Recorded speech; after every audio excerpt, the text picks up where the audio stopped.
ಸುಶಾಂತ್, ಎಲ್ರಿಗೂ ಆಕ್ಸಿಡೆಂಟ್ ಆಗಿದೆ ಅಂತಾನೆ ಹೇಳಿ. ಆಮೇಲೆ ನಾನ್ ನಿಮ್ಮನ್ನ ಹಾಸ್ಪಿಟಲ್ ಕರ್ಕೊಂಡು ಹೋಗಿರೋ ವಿಷಯನ ಯಾರ ಹತ್ರನೂ ಹೇಳಕ್ ಹೋಗ್ಬೇಡಿ. ನಾನ್ ಸ್ವಲ್ಪ ಅಣ್ಣನ್ ನೋಡಕ್ಕೆ ಹಾಸ್ಪಿಟಲ್ ಹತ್ರ ಹೋಗ್ಬಿಟ್ಟು ಬರ್ತೀನಿ. ಸರಿ ಅರ್ಚನಾ ಅವ್ರೆ.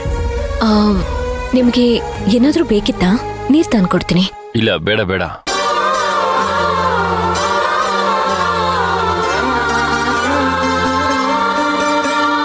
ಕಾರ್ಯೇಷು ದಾಸಿ ಕರಣೇಷು ಮಂತ್ರಿ ಭೋಜ್ಯೇಷು ಮಾತಾ ರೂಪೇಷು ಲಕ್ಷ್ಮೀ ಕ್ಷಮಯಾ ಧರಿತ್ರಿ.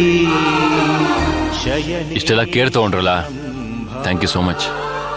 ಈ ಓವರ್ ಆಕ್ಟಿಂಗ್ ಎಲ್ಲ ಬೇಡ, ನೀವು ಸ್ವಲ್ಪ ರೆಸ್ಟ್ ಮಾಡಿ. ಡಾಕ್ಟರ್ ಮೆಡಿಸಿನ್ ಕೊಟ್ಟಿದ್ದಾರೆ, ಸ್ವಲ್ಪ ನಿದ್ದೆ ಬರುತ್ತೆ, ರಿಲ್ಯಾಕ್ಸ್ ಮಾಡಿ. ಓಕೆ?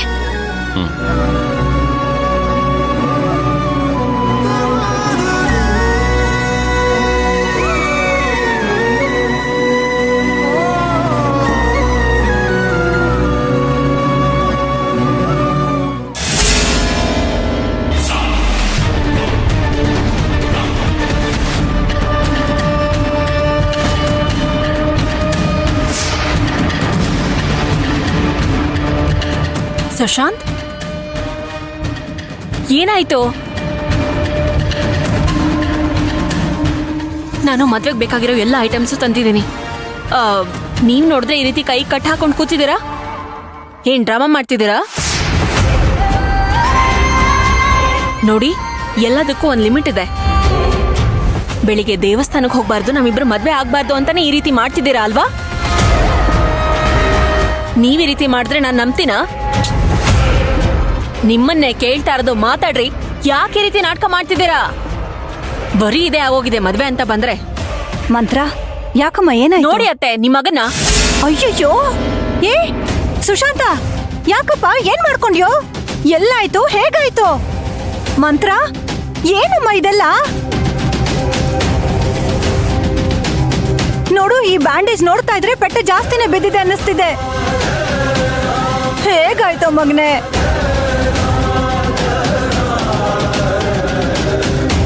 ಅಣ್ಣ, ಹೇಗಾಯ್ತಣ್ಣ? ಮಾತಾಡೋಣ. ಅದು ಏನೋ ಎಡವಿ ಕೆಳಗಡೆ ಬಿದ್ದೆ. ತಕ್ಷಣ ಕೈ ಕೊಟ್ಟೆ. ಟಕ್ಕಂತ ಏನೋ ಸೌಂಡ್ ಬಂತು. ನನಗೆ ತುಂಬ ನೋವು ಬಂತಲ್ಲ, ಅದಕ್ಕೆ ಡಾಕ್ಟರ್ ಹತ್ರ ಹೋಗಿ ಬಂದೆ. ಅಯ್ಯೋ ದೇವ್ರೆ, ಏನು ಸುಶಾಂತ ಹೀಗ್ ಮಾಡ್ಕೊಂಡಿದ್ಯಾ? ಸ್ವಲ್ಪ ಹುಷಾರಾಗಿ ಓಡಾಡೋದಲ್ವಾ? ಅಲ್ಲಮ್ಮ, ನನಗೆ ಗೊತ್ತಾಗ್ಲಿಲ್ಲ, ಬಿಡು ಹೋಗ್ಲಿ.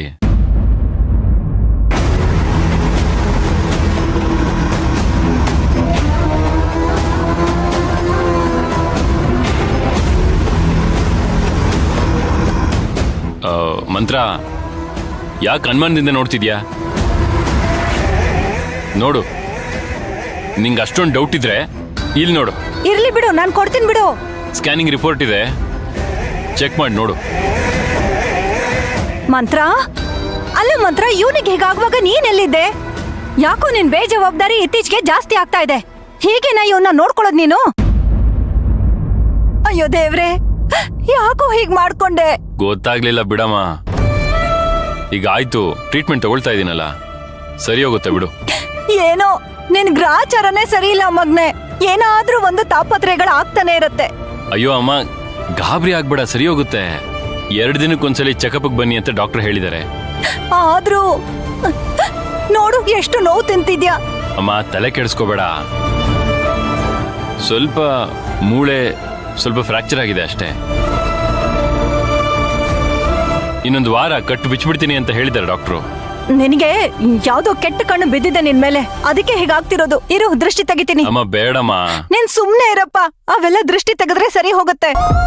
ಎಲ್ಲ ಹೋಗಿ ಹೋಗಿ ನನ್ ಮಗನ್ಗೆ ಸುತ್ಕೊಳತ್ತೆ. ಅಣ್ಣ, ಬಾ ಅಣ್ಣ.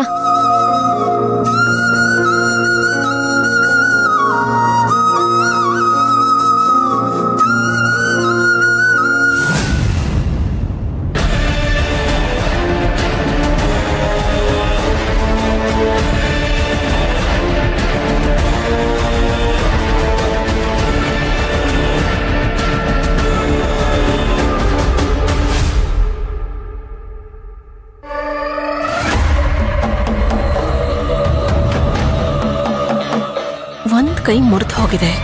ಯಾಕೆ ಹೀಗೆ ಆಡ್ತಿದ್ದಾನೆ? ಯಾರು ಇವನಿಗೆ ಈ ತರ ಪ್ಲಾನ್ ಹೇಳ್ಕೊಟ್ಟಿರೋದು? ಮದ್ವೆ ಅಂದ್ರೆ ಸಾಕು, ಏನಾದ್ರೂ ಒಂದು ಪ್ರಾಬ್ಲಮ್ ಕ್ರಿಯೇಟ್ ಆಗ್ತಾನೆ ಇದೆ.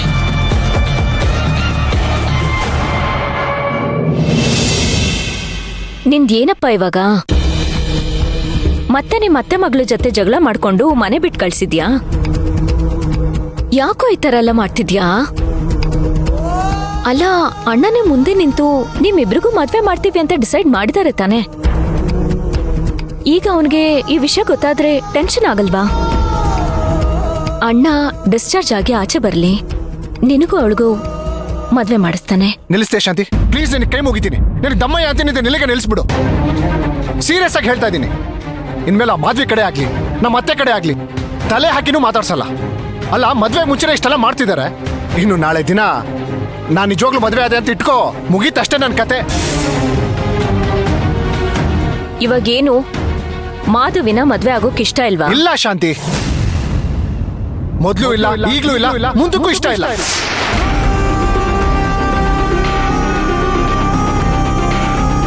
ಈಗ ಅದು ಮುಖ್ಯವಾದ ವಿಷಯ ಅಲ್ಲ ಶಾಂತಿ.